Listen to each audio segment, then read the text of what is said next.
ৰসাতাত শান্তিৰ সৰগ ক'ত পাম এনে প্ৰীতি সৰল প্ৰাণৰ ভাষা সেৱাৰ মহিমাময় ত্যাগ। বিনন্দ চন্দ্ৰ বৰুৱাই কৈছিল, অমৃত বৰষা মাত জননী মুখৰ সৰি পৰা শুনিলো ইয়াত, তাৰেই মোহত পৰি পাহৰি সকলো ভুল গলো জননী কোলাত। স্বদেশ স্বজাতি আৰু স্বধৰ্মত থাকি শুনো যেন স্বদেশৰ ভাষা, স্নেহময়ী জননীৰ মৌসনা মাত তাতে মাতো নিঃকিনৰ আশা। আজিৰ দিনটোত অসমীয়া ভাষা সংস্কৃতিৰ বাবে এক অভূতপূৰ্ব প্ৰাপ্তিৰ দিন। খন্তেক সময় আগতে ভাৰতৰ প্ৰধানমন্ত্ৰী নৰেন্দ্ৰ মোদী ডাঙৰীয়াৰ অধ্যক্ষতাত কেন্দ্ৰীয় কেবিনেটে অসমীয়া ভাষাক ক্লাছিকেল লেংগুৱেজৰ মৰ্যাদা প্ৰদান কৰিছে। ইয়াৰ আগতে 2004 চনত তামিল ভাষাক, 2005 চনত সংস্কৃত ভাষাক, 2008 চনত তেলেগু ভাষাক, 2008 চনত কানাডা ভাষাক, 2013 চনত মালায়ালম ভাষাক আৰু 2014 চনত উৰিয়া ভাষাক ক্লাছিকেল লেংগুৱেজৰ ভাৰত চৰকাৰে মৰ্যাদা প্ৰদান কৰিছিল। ক্লাছিকেল লেংগুৱেজৰ মৰ্যাদা মানে কি? ইয়াৰ দ্বাৰা ভাৰত চৰকাৰে এটা ভাষাক স্বীকৃতি দিয়ে যে ইয়াৰ লিখিত সাহিত্য 1500ৰ পৰা 2000 বছৰ পুৰণি। যিসমূহ ভাষাৰ এণ্টিকুইটি বা পৌৰাণিত্য বা প্ৰাচীন, ইয়াৰ যিটো প্ৰাচীন আৰম্ভণি, ইয়াক 1500 বছৰ বা 2000 বছৰৰ আগতেই ইয়াক দেখা পোৱা যায়, তেনে ভাষাক ক্লাছিকেল লেংগুৱেজৰ মৰ্যাদা প্ৰদান কৰা হয়। আজিৰ কেন্দ্ৰীয় কেবিনেটে অসমীয়া আৰু বঙালী দুয়োটা ভাষাকে ক্লাছিকেল লেংগুৱেজৰ মৰ্যাদা প্ৰদান কৰাৰ পিছত এটা বিতৰ্কৰ ওৰ পৰিল যে অসমীয়া বঙালী ভাষাৰ পৰা উৎপত্তি হৈছিল, অৰ্থাৎ দুয়োটা ভাষাই ইণ্ডিপেণ্ডেণ্ট, দুয়োটা ভাষা 1500ৰ পৰা 2000 বছৰ পুৰণি আৰু দুয়োটা ভাষাৰে পুথি, লিখিত গদ্য সেই পৌৰাণিক দিনলৈ চিহ্নিত কৰিব পৰা যায়। এটা অসমীয়াৰ বাবে আজিৰ দিনটো এটা ডাঙৰ প্ৰাপ্তি। ভাষা আন্দোলন হৈছিল অসমত অসমীয়া ৰাজ্য ভাষা হ'ব লাগে বুলি। অসমীয়া ভাষাক লৈ বহু ধৰণৰ কথা বতৰা আমাৰ ৰাজ্যখনত চলি থাকিছিলে। কিন্তু প্ৰধানমন্ত্ৰী নৰেন্দ্ৰ মোদীৰ আগত কোনো এখন চৰকাৰে অসমীয়াক ক্লাছিকেল লেংগুৱেজৰ মৰ্যাদা প্ৰদান কৰাৰ কথা চিন্তা কৰা নাছিল। মই যোৱা 3 দিনমান আগতে টুইট কৰিছিলোঁ যে অসমীয়া ভাষাই যদি ক্লাছিকেল লেংগুৱেজৰ মৰ্যাদা পায়, ই অৱসৰপ্ৰাপ্ত ন্যায়াধীশ বিপ্লৱ শৰ্মাই অসমীয়া ভাষা সংৰক্ষণৰ কাৰণে দিয়া যিসমূহ অনুমোদন আছিল, তাতকৈ এটা মাত্ৰ সিদ্ধান্তই আমাৰ ভাষাটোক বহু দূৰ আগুৱাই লৈ যাব। আগতে 6টা ক্লাছিকেল লেংগুৱেজ ভাৰত চৰকাৰে স্বীকৃতি দিছিল। আজি মাৰাঠী, পালি, প্ৰাকৃত, অসমীয়া আৰু বঙালী এই ভাষাকেইটাক ক্লাছিকেল লেংগুৱেজৰ মৰ্যাদা প্ৰদান কৰিলে। অৰ্থাৎ আমাৰ দেশত এতিয়া 11টা ক্লাছিকেল লেংগুৱেজ হ'ব। প্ৰতিটো লেংগুৱেজেই 1500ৰ পৰা 2000 বছৰ পুৰণি, প্ৰতিটো লেংগুৱেজেই স্বাধীন আৰু প্ৰতিটো লেংগুৱেজৰ লিখিত আৰু কথিত তাৰ পৌৰাণিকত্ব 2000 বা 1500 বছৰলৈ চিহ্নিত কৰিব পাৰি। অসমীয়াৰ বাবে আজিৰ দিনটো এক বিশাল প্ৰাপ্তি। অলপ আগতে প্ৰধানমন্ত্ৰী নৰেন্দ্ৰ মোদী ডাঙৰীয়াক মই টেলিফোন কৰিছিলোঁ। আৰু প্ৰধানমন্ত্ৰী নৰেন্দ্ৰ মোদী ডাঙৰীয়াক হৃদয়ৰ গভীৰতম কোণৰ পৰা অসমীয়া ৰাইজৰ হৈ ধন্যবাদ আগবঢ়াইছিলোঁ। কোনো আন্দোলন নাই, কোনো দাবী নাই, মাত্ৰ ৰাজ্য চৰকাৰ আৰু কেন্দ্ৰীয় চৰকাৰৰ মাজত কেইখনমান পত্ৰৰ আদান প্ৰদান। মোদী ডাঙৰীয়াক মই সাক্ষাৎ কৰি আজিৰ পৰা কিছু মাহ পূৰ্বে অনুৰোধ কৰিছিলোঁ, দেশৰ সাংস্কৃতিক মন্ত্ৰীৰ লগতো কথা বতৰা পাতিছিলোঁ আৰু সকলোৰে সহযোগিতা, বিশেষকৈ প্ৰধানমন্ত্ৰী নৰেন্দ্ৰ মোদী ডাঙৰীয়াৰ আশীৰ্বাদত আজি অসমীয়াই এক বিৰল মৰ্যাদা প্ৰদান কৰিলে। জ্যোতিপ্ৰসাদ আগৰৱালাৰ এটা কবিতা মোৰ সদায় মনত থাকে। কামৰূপা মোৰ সুৱদী সুৰীয়া, অসমীয়া ভাষা জগত সভালে যাব, উজ্জ্বল সুজ্জ্বল কহিনুৰ পিন্ধি হাঁহি জ্যোতিৰূপা হ'ব। সঁচাকৈয়ে আজি অসমীয়া ভাষাই জগত সভালৈ এক নতুন যাত্ৰা আৰম্ভ কৰিলে। অসমীয়া ভাষাই উজ্জ্বল সুজ্জ্বল কহিনুৰ পিন্ধি হাঁহি জ্যোতিৰূপা হ'ব। মই পুনৰ এবাৰ এই ভাষাটোক জীয়াই ৰখাৰ বাবে ভাষা সাহিত্যৰ গৱেষণা কৰি এই ভাষাটোক এই পৰ্যায়লৈ লৈ অহাৰ বাবে মই প্ৰতিগৰাকী অসমীয়ালৈ আজিৰ এই সুন্দৰ দিনটোত অভিনন্দন জনাইছোঁ। সঁচাকৈয়ে অসমীয়া ভাষা জগত সভালে যাব। প্ৰধানমন্ত্ৰী মোদী ডাঙৰীয়াক কৃতজ্ঞ অসমীয়াৰ হৈ আকৌ এবাৰ ধন্যবাদ জনাইছোঁ। অহাকালি আপোনালোকে এবাৰ দিনটোৰ যিকোনো সময়ত আমাৰ ভাষাটোৰ এই অসাধাৰণ সাফল্যক লৈ এটা যেন ফেচবুকত একলম লিখে, টুইটাৰত অকণমান সৰুকৈ হ'লেও এটা পোষ্ট কৰে, ইনষ্টাগ্ৰামত লিখে আৰু প্ৰধানমন্ত্ৰী মোদী ডাঙৰীয়াক যাতে ধন্যবাদ জনাবলৈ নাপাহৰে। কাৰণ আন্দোলন নোহোৱাকৈ অসমে একোৱেই নাপায় বুলি আমাৰ ৰাজ্যখনত এটা মতবাদ আছিল। আজি আমি তাক সলনি কৰিছোঁ আৰু প্ৰধানমন্ত্ৰী মোদী ডাঙৰীয়াৰ প্ৰচেষ্টাত আজি অসমীয়াই আন্দোলন নকৰাকৈ এটাৰ পিছত এটা সাফল্যৰ মুকুট শিৰত পিন্ধিবলৈ সক্ষম হৈছে।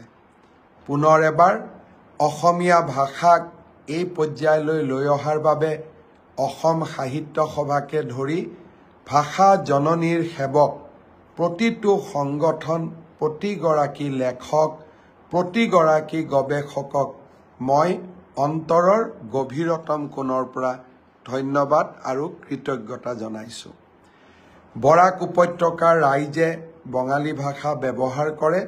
আজিৰ এই দিনটোত বঙলা ভাষায়ো ক্লাছিকেল লেংগুৱেজৰ মৰ্যাদা পোৱাৰ বাবে মই তেখেতসকলকো ধন্যবাদ জনাইছোঁ।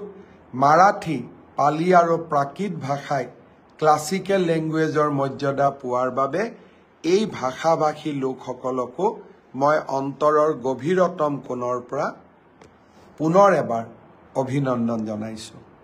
মই ফেচবুক লাইভত মোৰ ব্ৰডকাষ্টত চাই আছোঁ। প্ৰিয়ম দাসে কৈছে, দাদা আপোনাকো ধন্যবাদ। ৰূপম বেজবৰুৱাই লিখিছে, থেংক ইউ ছ' মাছ। মিণ্টু দাসে লিখিছে, ধন্যবাদৰ পাত্ৰ আপুনিও মামা। প্ৰদীপ কাকতিয়ে কাফে লিখিছে, গ্ৰেট CM ইন আছাম। কোনোবাই লিখিছে, আসিফ আহমেদে লিখিছে, great moment of pride sir. Himanshu নাথে লিখিছে, ধন্যবাদ মামা। দেৱতোষ দাসে লিখিছে, গ্ৰেট মোমেণ্ট ফৰ আছ। বহুজনে মোকো ইয়াত অভিনন্দন জনাইছে। মই অভিনন্দন পোৱাৰ মোৰ কোনো মই নাভাবোঁ যে ইয়াত মোৰ কিবা ব্যক্তিগত সাফল্য আছে, অভিনন্দন পোৱাৰ যোগ্য বুলিও মই নাভাবোঁ।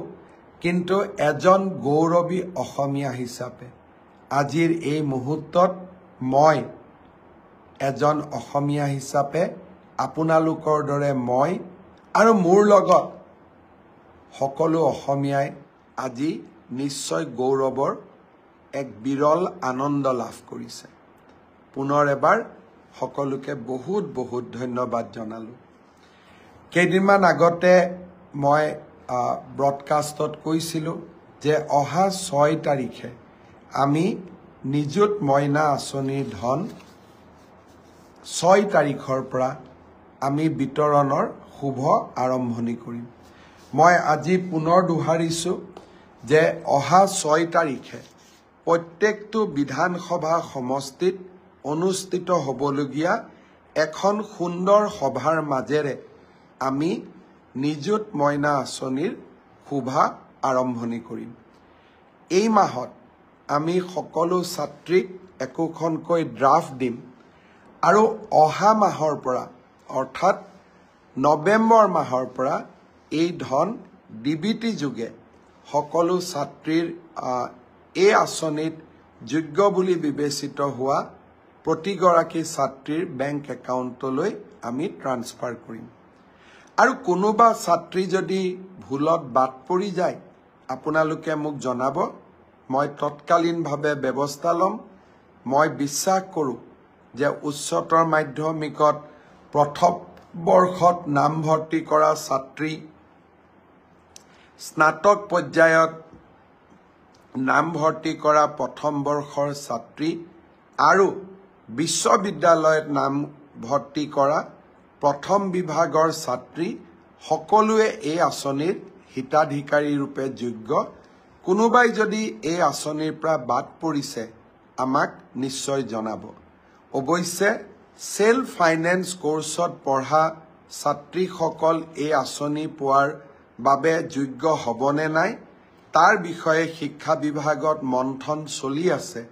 সেইবাবে সেল্ফ ফাইনেন্সত পঢ়া ছাত্ৰীসকলক কিছু দিন অপেক্ষা কৰিবৰ বাবে মই অনুৰোধ জনাম। শাৰদীয় দুৰ্গা পূজাও আহি আছে। শাৰদীয় দুৰ্গা পূজাৰ উৎসৱ পালনৰ বাবে চৰকাৰে যি অনুদান আগবঢ়াব সেই অনুদানো আমি আপোনালোকক জনাব বিচাৰোঁ যে 8 আৰু 9 তাৰিখৰ ভিতৰত আপোনালোকে যাতে সকলোৱে পায় তাৰ বাবে আমি নিশ্চিতভাৱে ব্যৱস্থা হাতত ল'ম। অহাকালি দিনটো অসমৰ কাৰণে আৰু এটা বিশেষভাৱে গুৰুত্বপূৰ্ণ। বহু দিনৰ পৰা আপোনালোকৰ মনত আছে অসমৰ বিভিন্ন জিলাত বা বিভিন্ন স্থানত মহকুমা দাবীত বিভিন্ন সময়ত বিভিন্ন আন্দোলন চলিছিল আৰু কেতিয়াবা কেতিয়াবা অতিকে প্ৰয়োজনীয় বুলি ভবাৰ পিছতো কৰবাৰ পৰা ৰিয়েকশ্যন আহিব বুলি মহকুমাসমূহৰ নিৰ্মাণৰ দাবীবোৰ কৰবাত পেণ্ডিং হৈ পৰি আছিল। এতিয়া আমি অসমত মহকুমা ব্যৱস্থাটোৰ বিলুপ্তি কৰিছোঁ। অহাকালিৰ পৰা আমাৰ ৰাজ্যত কোনো মহকুমা নাথাকিব। মহকুমাক আমি এতিয়াৰ পৰা সমজিলা বুলি জানিম। সমজিলা মানে জিলাৰ প্ৰায় সমান, অৰ্থাৎ জিলা উপায়ুক্তৰ যিমান ক্ষমতা থাকে সমজিলাধিপতিজনৰো একেই সমান ক্ষমতা থাকিব। অহাকালি আমি 39টা বিধানসভা সমষ্টিত মহকুমাৰ পৰিৱৰ্তে বা মহকুমা ব্যৱস্থাৰ বিলুপ্তি কৰি আমি সমজিলা স্থাপন কৰিম। এয়া হ'ল প্ৰথম পৰ্যায়। দ্বিতীয় পৰ্যায়ত আমি আৰু প্ৰায় 35টা বিধানসভা সমষ্টিত আমি সমজিলাৰ কাৰ্যালয় স্থাপন কৰিম। অহাকালি আৰু পৰহি আমাৰ মন্ত্ৰীসভাৰ সদস্যসকলে অসমৰ বিভিন্ন স্থানত গৈ সমজিলাসমূহৰ আধাৰশিলা স্থাপন কৰিব। ইয়াৰ ফলত ভূমিৰ বিভিন্ন কামৰ বাবে সততে আমি জিলা সদৰ কাৰ্যালয়ত যাব নালাগিব। বিভিন্ন ধৰণৰ NOC পাৰ্মিশ্যনৰ বাবে আমি জিলাৰ সদৰত যাব নালাগিব। MLA আনটাইড ফাণ্ড আদি বিভিন্ন চৰকাৰী ধনৰ লেনদেনৰ বাবে আমি জিলা সদৰত যাব নালাগিব। আবকাৰী বিভাগৰ কাম কাজৰ বাবে আমি জিলা সদৰত যাব নালাগিব। ৰেচন কাৰ্ড আদি বনোৱাৰ কাৰণে আমি জিলা সদৰত যাব নালাগিব এই সম জিলাৰ কাৰ্যালয়তে এই গোটেইবোৰ কাম সমাপন হ'ব মই ভাবো এই সম জিলাৰ ব্যৱস্থাই বহু দিনৰ মহকুমা আন্দোলনৰো এটা সফল সামৰণি পৰিলে লাহে লাহে 126টা সমষ্টিতে এই সম জিলা স্থাপন হ'ব অহাকালি আমি এটা নতুন প্ৰশাসনিক ব্যৱস্থাত এটা নতুন আৰম্ভণি কৰিম আপোনালোকৰ সকলোৰে সহযোগিতা কামনা কৰিছো আৰু আপোনালোকৰ আশীৰ্বাদ কামনা কৰিছো আপোনালোকৰ বিধানসভা সমষ্টিটোত আজি ৰাতিপুৱা বাতৰি কাকতত আমি দিছো মোৰ টুইটাৰ ফেচবুকতো দিছো ক'ত ক'ত জিলা সম জিলাৰ কাৰ্যালয় স্থাপন হ'ব সমষ্টিটোৰ বিধায়কসকল অনুষ্ঠানত থাকিবই আপোনালোকেও এই অনুষ্ঠানত যোগদান কৰিব কাৰণ ই আপোনাৰ বিধানসভা সমষ্টিৰ বাবে এক অনন্য প্ৰাপ্তি হ'ব জিলাৰ মুখ্য কাৰ্যালয়ত নোযোৱাকৈ আমাৰ কাম-কাজসমূহ বিধানসভা স্তৰতে সমাপন হ'ব প্ৰশাসনক ৰাইজৰ ওচৰলৈ লৈ অহাৰ বাবে ই আমাৰ এক নতুন প্ৰচেষ্টা আপোনালোকৰ সহায় আৰু সহযোগিতা মই নিশ্চয় কামনা কৰিম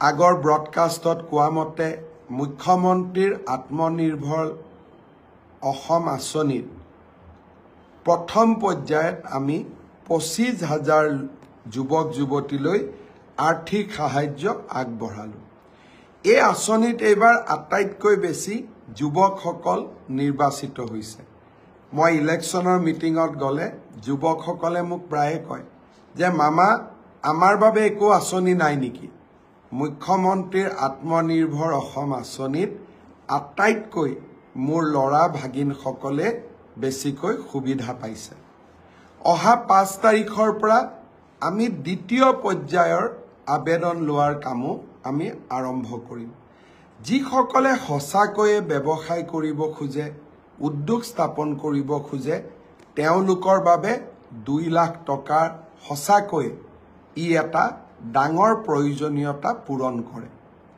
বহুতে মোক হোৱাটছআপত লিখিছে যে এই 2 লাখ টকাই আমাক বহুত সহায় কৰিব মই প্ৰথম আপোনালোকক 1 লাখ টকা দিম 1 লাখ টকাৰ সৎব্যৱহাৰ হলে আপোনালোকে 2 লাখ টকা পিছৰ ইনষ্টলমেন্ট 1 লাখ টকা আপোনালোকে পাব পাৰিব দ্বিতীয় পৰ্যায়ৰ হিতাধিকাৰীৰ চিনাক্তকৰণৰ হিতাধিকাৰী নিৰ্বাচনৰ কামো আমি সুন্দৰভাৱে আৰম্ভ কৰিম এডিআৰিৰ পৰীক্ষাও খুব সুন্দৰ কৰি পাৰ হৈ গ'ল তৃতীয় বৰ্গৰ চাকৰিৰ পৰীক্ষা সমাপন হ'ল আজিৰ পৰা পুলিচৰ ৰিক্ৰুটমেণ্টটো আৰম্ভ হ'ল মোক ৰাতিপুৱা ডিজিপি মহোদয়ে জনাইছে যে পুলিচৰ ৰিক্ৰুটমেণ্টৰো যি দৌৰৰ ফিজিকেল টেষ্ট বা দৌৰ আদি কৰিব লাগে তাৰ আৰম্ভণি আজিৰ পৰা আৰম্ভণি হৈছে